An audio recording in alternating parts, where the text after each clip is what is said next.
तो ग्वालियर में आपको ये मकबरा तानसेन नगर के पास एक जगह पड़ती है हजीरा। वहाँ अगर आप आएंगे तो ये आपको मकबरा दिखाई देगा।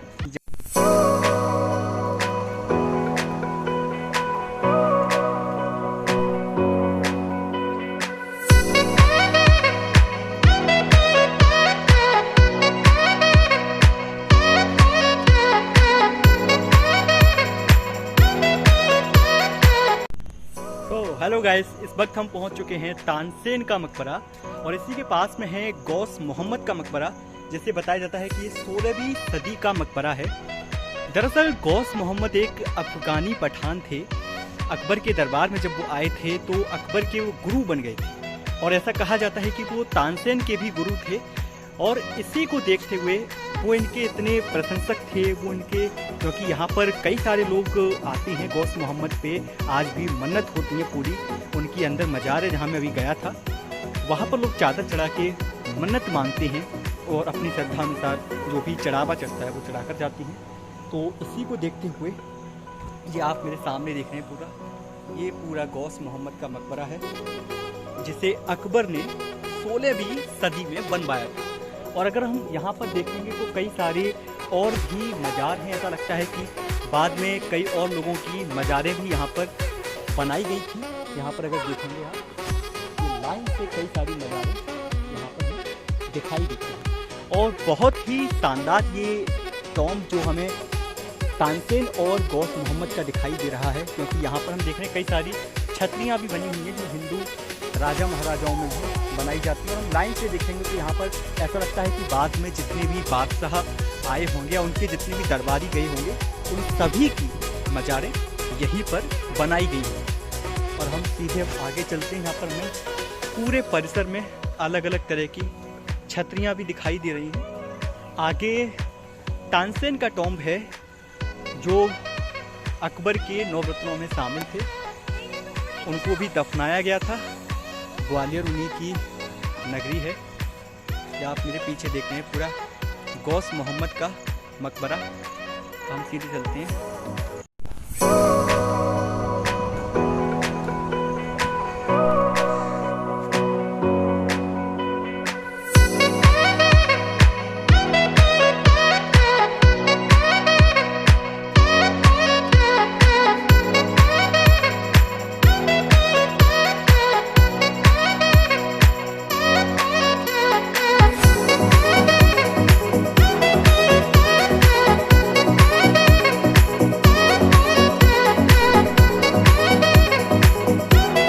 गुरु गौस मोहम्मद दोनों का यहाँ पर मकबरा दिखाई देता है, जो 16वीं सदी में अकबर ने बनवाया था।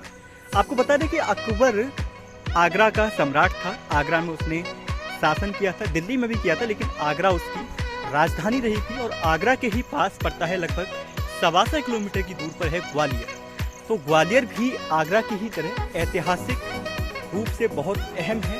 और यहाँ पर कई ऐसे दरबारी थे जो मुगल दरबार में रहा करते थे, उनकी कई यहाँ पर कब्रें लगी हुई हैं, जहाँ आज चादर चढ़ाने लोग आते हैं। मज़ार एक तरह से बनी हुई है। और सबसे प्रसिद्ध जो यहाँ की मज़ार है वो है गौस मोहम्मद की मज़ार। यानी गौस मोहम्मद को लोग अपना पैगंबर एक तरह से समझते हैं, क्योंकि यहाँ पर उनकी दुआएं पूरी होती हैं। वो यहाँ पर कार्ड रखने आते हैं, जिसकी शादी होती है, चादर चढ़ाने आते हैं।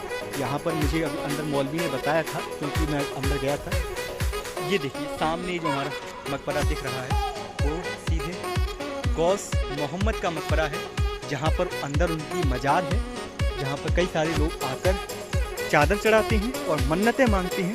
और मन्नतें पूरी भी होती हैं, जिसमें ऐसा नहीं है कि केवल मुस्लिम लोग ही आते हैं, हिंदू भी वहाँ पर जाते हैं और उनकी भी मन्नतें पूरी होती हैं, ऐसा कहा जाता है। और आप सीधे आप देख रहे हैं तो ये आ गया हमारा तानसेन का मकबरा, जो अकबर के नवरत्नों में से एक थे और उनके दरबार की अपने सुरीले वाद्य यंत्रों से शोभा बढ़ाते थे। वाकई में तानसेन का नाम मध्य भारत में सबसे महान संगीतज्ञों में से एक में लिया जाता है। उनका नाम आज भी बहुत आदर के साथ भारतीय, अगर हम संगीत की बात करें तो तानसेन का नाम दिए बिना वो संगीत पूरा नहीं होता है।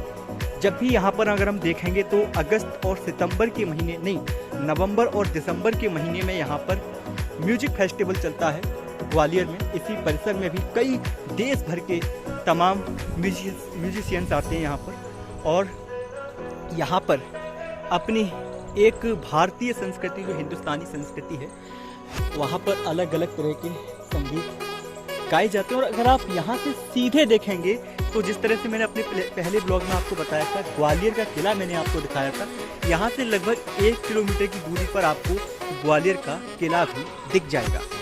यानी ऐसा कहा जा सकता है कि दोनों ही ऐतिहासिक जगह लगभग एक जगह पर ही हैं, ज़्यादा दूर नहीं है। और मैं यहाँ पर जहाँ चल रहा हूँ ये सीधे है तानसेन का मकबरा। हालांकि ये मकबरा गौस मोहम्मद के मकबरे के तुलना में छोटा है, और बहुत छोटा है, क्योंकि गौस मोहम्मद का मकबरा काफ़ी बड़ा भी है और काफ़ी विशाल भी, क्योंकि यहाँ का मेन अट्रैक्शन ही मुझे लगता है वही है। देखिए सामने ही बहुत ही भव्य लग रहा है। हालांकि तानसेन का मकबरा उसकी तुलना में बहुत छोटा है और इतना आकर्षक भी नहीं है। लेकिन हाँ, मकबरे में क्या रखा है, तानसेन ने जो संगीत के लिए दिया है, क्योंकि अकबर के सबसे प्रिय नवरत्नों में से एक थे तानसेन, जो उनको सलाह भी देते थे और उनके लिए उनकी आवाज़ बहुत मनोरम लगती थी, बहुत प्यारी लगती थी।